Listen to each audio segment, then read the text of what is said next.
Okay, so let's look at some examples. First example, sum n equals 1 to infinity minus 1 to the n minus 1 times 2n over n plus 1 to the power of n. Second example, sum n equals 1 to infinity 2n plus 1 under n to the power of n. Third example, sum n equals 1 to infinity ln n over n to the power of n. So, in particular, the root test, is useful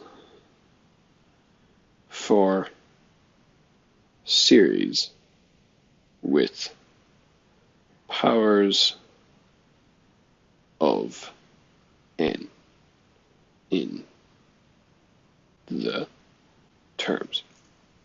Okay, so if you're to try and establish convergence or divergence by looking at the partial sums, you're not going to be able to get a nice formula for the nth partial sum. So you need to establish these tests. The idea here is that if you have a power of n making the terms in your series complicated, then the root test is a very good candidate for trying to establish convergence or divergence. So at this point, pause the video and attempt these examples. Try to see if you can figure them out for yourself.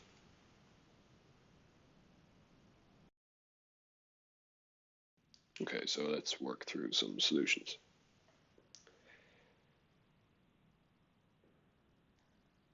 First example, what was an? An was, in the first case, minus 1 to the n minus 1 times 2n over n plus 1 all to the power of n. So we want to look at the absolute value of this term. So the minus 1 to the n minus 1 will die, and you'll just be left with 2n over n plus 1 to the n. So hence,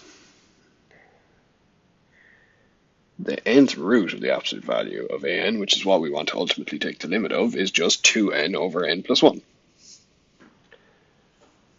This gives us that L is equal to lim n goes to infinity, nth root, absolute value an, is equal to lim n goes to infinity of 2n over n plus 1, which we know how to take the limit of this. We divide top and bottom by n, because it's the highest power on the bottom.